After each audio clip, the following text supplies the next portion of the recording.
Hello, welcome to Global Eye. I am Parikshit Luthra. The top story on this week's edition: global technology giant Microsoft has warned the Chinese state-sponsored hackers have compromised critical U.S. cyber infrastructure across multiple sectors. In an advisory, Microsoft said a hacking group, codenamed Volt Typhoon, has been allegedly working towards disrupting communications infrastructure between the United States and Asia. The U.S. government has warned that China is capable of launching this attack on key sectors, including oil and gas pipelines and railway systems. Officials have said that they are working towards understanding the breadth of potential intrusions and associated impact. Meanwhile, the Chinese government has rejected the claims made by U.S., citing that the United Nations and its allies are spreading disinformation. So what is the potential impact of this alleged hack attack? To discuss this and more, we are now joined by John Hultquist, Chief Analyst at Mandiant Intelligence. Mr. Hultquist, thank you for joining us here on CNBC-TV18. How serious was this attack on U.S. critical infrastructure? Well, it wasn't serious yet. I think that's the important thing to remember. This appears to be essentially an actor that is conducting reconnaissance and probing critical infrastructure for potential incidents down the road. So they are essentially preparing for, say, a conflict when they may decide it's time to carry out disruptive or destructive attack.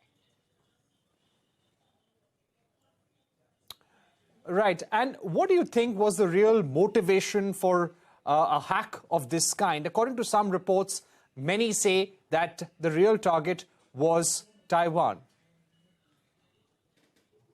Well, we've seen Chinese activity in the United States in the past in critical infrastructure. We've seen it even in India in the past in critical infrastructure. It doesn't necessarily have to be related to any single point of conflict. This is actually something that states do fairly normally. They dig into critical infrastructure so that they are there when conflict comes. And that could be, of course, that could be a conflict over Taiwan, but it could be any kind of conflict or even a situation that's not necessarily a war, a full-blown armed conflict. The thing about this capability is if you wait to dig in till conflict comes, it'll be too late. You have to spend time and get in early. And so it doesn't necessarily mean that something is impending. Right. This assessment that has been made by Microsoft, how different or how serious would it be when you compare it to previous cyber attacks carried out by Chinese entities? Well, that's one of the interesting things about Chinese actors is they haven't carried out a lot of disruptive and destructive cyber attacks. Russia, for example, has carried out a tremendous amount, right? They've turned out the lights in Ukraine. They've attacked the Olympics. They have dug into election systems in the United States. They've got a long history of doing that sort of activity. We haven't seen that from China. So, one of the problems with sort of understanding their capability is they haven't shown it to us. So this is actually a glimpse into a problem that we were trying to understand better, and it's actually a step forward for us as far as building better security for our critical infrastructure.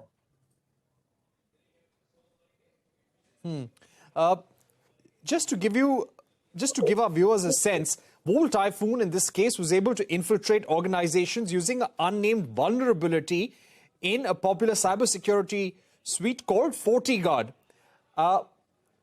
What impact could this have had on U.S. telecommunications infrastructure in Guam? Well, I think the concern here is that there could be a disruption of telecommunications infrastructure, potentially at a time when it's crucial. This would be the first time we've seen something like that. We've actually saw something very similar in the Ukraine's invasion. Right at the outset of the invasion, literally the night before, satellite telecommunications were attacked, and this essentially allowed Russia to reduce some of the ability of Ukrainian government and military to organize themselves.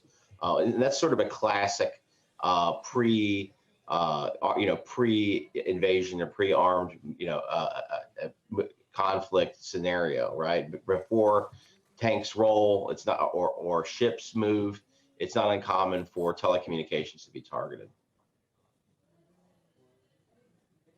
Right. Looking at what has happened in Guam, what are the kind of threats that U.S. allies need to be prepared for? Well, India has definitely seen some probing of their critical infrastructure as well. I think we suspect that it's going on elsewhere in Asia. I think that the really important thing here is that we are enabling the organizations. A lot of them aren't actually government agencies or government organizations. So some of these are private companies that run our critical infrastructure, right? Because they don't necessarily have access to the same intelligence that government organizations have, but they will be the ones who will be responsible for defending against these threats. Right. I would also like to ask you how the U.S. government will respond and what exactly was the vulnerability in the system that the Chinese entity could actually exploit. So I think this is the U.S. government's response right now. The best thing for the U.S. government to do is to essentially empower the private sector to prepare for this type of threat. And the way you do that is essentially sharing information. There was a time when a lot of this information was sort of hidden behind closed doors in the government, and that does nobody any good. So it's really great to see this stuff being shared out.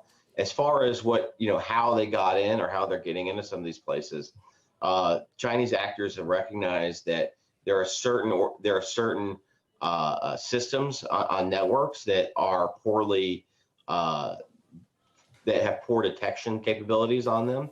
Ironically, some of them are actually cybersecurity tools, and we've seen a concerted effort for them to essentially abuse those tools for access into networks. So ironically, some cybersecurity vendors need to up their game as far as allowing detection of threats on their own tools.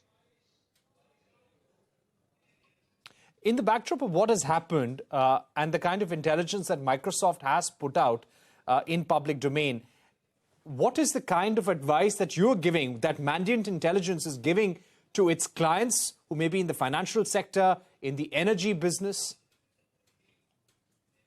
or even in cloud services? I think sorry, I missed that last part. I think the most important thing that we can do here is sure. Is prepare the critical infrastructure sectors who control all these resources, right? They are absolutely responsible for a tremendous amount of defense, the defense burden here. And what we really want to do is pass on the intelligence that we gather so that they can build better security. If you're building security without intelligence, you're essentially trying to building walls against an adversary that may have planes. You just don't know what you're going to be facing. And so it's a far better plan, or far better way of going out about things, is to have that information about the adversary, how they operate, how you can detect them, and potentially and how you can prepare. And that's what we're doing now. Right. Have you seen the frequency of such attacks increasing over the last few years? Next year, the United States goes into elections. Do you think it is possible that during election time, these hacks, these attempts to attack critical infrastructure may increase in frequency? We have seen some interesting incidents during election periods in the past. During the last presidential election, there was actually a series of Russian incidents that appeared to be that were going against or targeting U.S. critical infrastructure. And we had to ask ourselves at the time, were they doing this to sort of draw our attention away from the election problem? Were they sort of exhausting our resources? And so we are very concerned that as elections come around, what kind of attacks that we might be facing. We anticipate them now. I believe that we'll not just see one actor targeting U.S. elections, but many. and that's going to create quite a challenge. Right. Thanks so much, John, for joining us, giving us your sense of the cyber attack that has taken place, the threat assessment made by Microsoft, its ramifications for US and allies, and what are some of the steps that we all need to take. Thanks once again for being with us here on CNBC TV18. On that note, we take a short break, but don't go anywhere. A discussion with the EU's climate policy chief, Frans Timmermans, on clean energy transition and the dire need to reduce global carbon emissions. Stay tuned.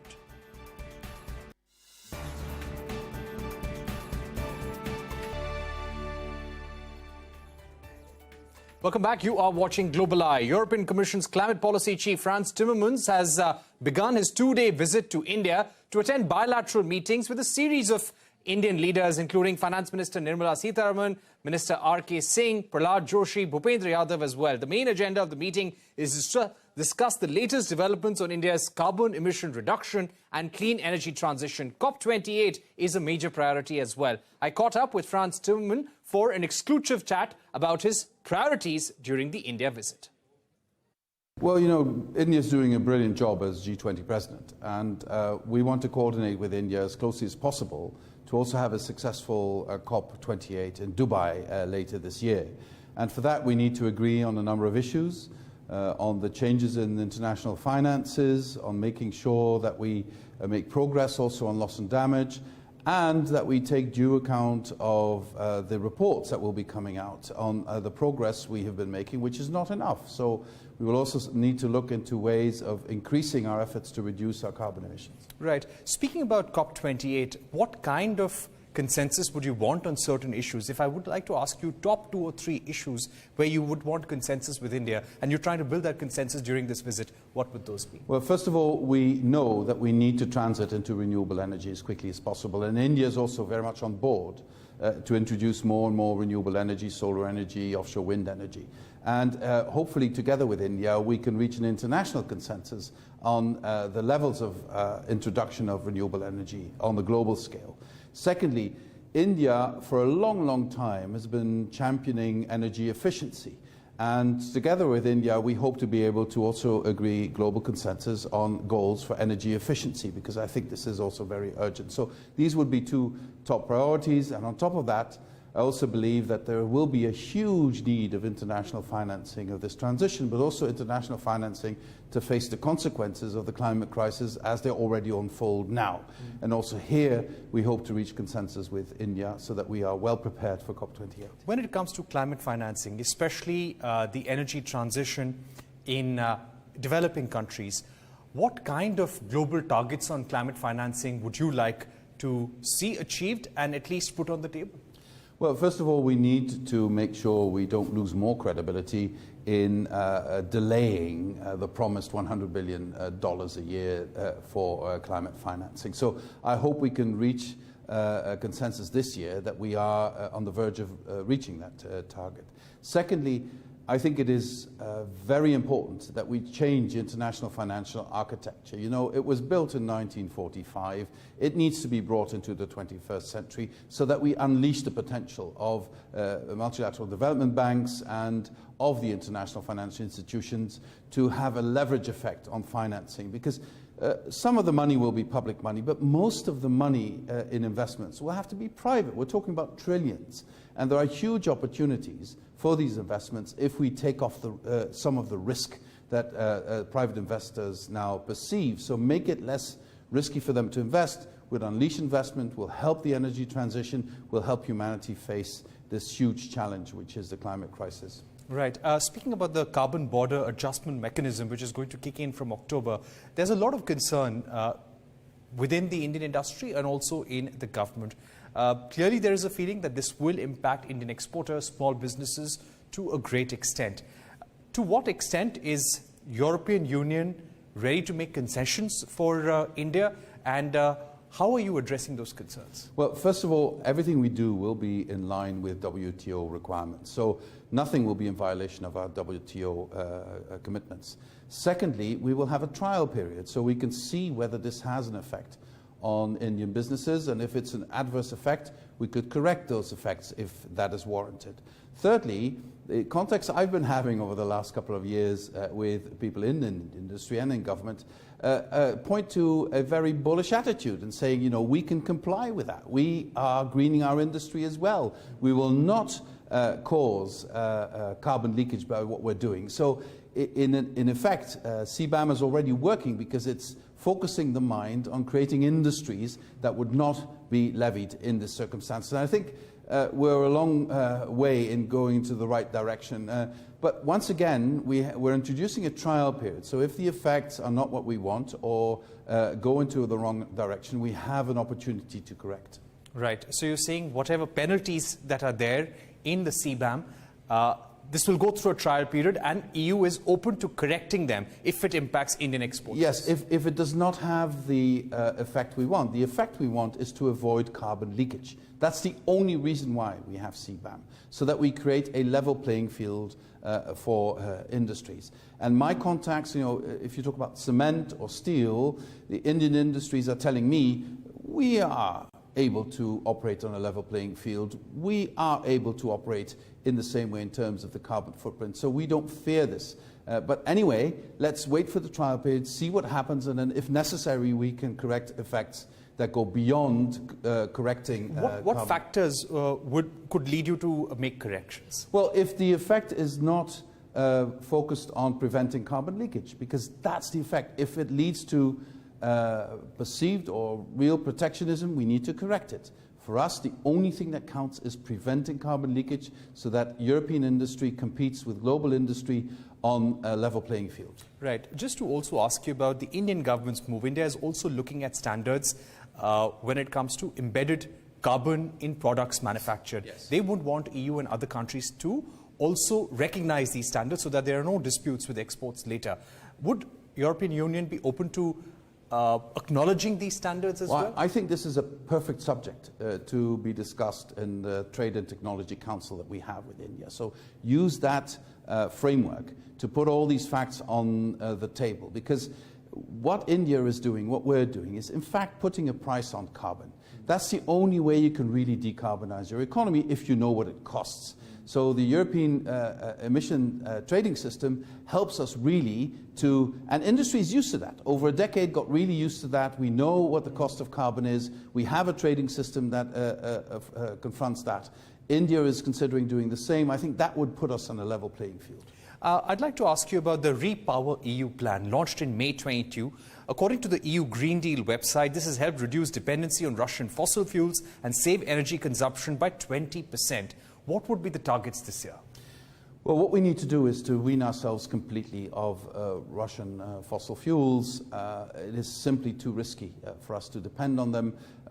Putin has used them as a weapon against us, so nobody in Europe wants to depend on them. So the remaining fossil fuel from Russia, mainly through LNG, will have to be replaced by other fossil fuels. And we will have to, also with partners like India, try and reach an agreement on energy efficiency on a global scale, because all of us will need to use less energy. We will continue in that process. We think we are on our way. That is a decision taken by European businesses, but especially by European citizens who've reduced their energy consumption. Let's continue this, and this could also be helped by the rapid introduction of renewable energy. You know, we are amazed by the fact that, for instance, in Europe, we had 40% more solar energy power generation than a year before last year. I'd like to ask you about what the current level of exports or imports of Russian oil and gas into Europe is. Since September 2022, Russian gas accounts for only 8% of all pipeline gas imported into the EU, compared to 41% imports from Russia in August 2021. Yes. To what extent will you be able to phase out Russian oil and gas imports into EU? Well, we are optimistic about that, because we were able, nobody thought it possible to reduce it so drastically as we have done, you know, to go from over 40% to below 10% in 1 year is quite an achievement, and without major disruption to households, major disruption to our industry. So to reduce the last bit is happening. Look at energy prices. The price of gas now is only less than 1/10 of the price we had in August last year. It was over 300 euros last year in August. It's below 30 euros today. So the markets are already responding to this. And the fear of not having enough gas in the European system is not present now. Of course, we're not out of the woods yet. Right. There could be a cold winter, there could be other disruptions, but I am very confident that we have sort of mastered the issue and that we can continue along the same way and also diversify our energy supplies and LNG from other parts of the world. How do you expect this winter to be? European Union managed to tide over the last winter successfully, but how will this winter be, especially because we're going to see a rebound in the Chinese economy and 60% of the additional demand is going to come from China. Even the IEA expects some amount of volatility in the markets. Well, this means that we will have to continue with our energy efficiency targets. We will also have to make sure our reserves are in order. Now our reserves are well filled, so we don't really have a big worry for next winter. On the other hand, as you know, global weather patterns have become completely unpredictable, so we also have to be prepared for a cold winter, and I think we are. My final question, sir, the EU High Representative has spoken about how the purchase of oil products by European companies is undermining the entire sanctions regime, because they are buying this oil from countries which are using Russian crude to manufacture oil products and export them to Europe. While the EU has not blamed India for this, saying that India is not a part of the European Union and they do not need to comply with European laws, but the fact that EU companies are buying such oil is undermining sanctions, and this needs to be addressed. How is the European Union going to address this? Well, we're going to address these companies. We don't have an issue with India, and we don't have an issue with how India provides for its energy. It's with our European companies that we have an issue. And so we will address their behavior and make sure that they do not undermine the sanctions. But this is not an issue between us and India. It's an issue between us and these companies. All right. So it is possible that you may prevent these companies from buying oil which has any origins to Russia? Well, we don't want them to undermine the sanctions. And at some point when products are completely worked over and turn into other products, this no longer applies. But we don't want European companies to undermine our sanctions against Russia by buying oil and other hydrocarbons indirectly from Russia. We do this why? Because we want to make sure that one European country that is under an aggression, that is being attacked, that is being invaded by somebody who wants to conquer that country, that country is in a position to defend itself, and that the aggressor can no longer finance its barbaric war against Ukraine. And that's why we want these sanctions to work. And with that, it's a wrap on this edition of Global Eye. Thank you for watching. Stay tuned to CNBC-TV18 for more news and updates.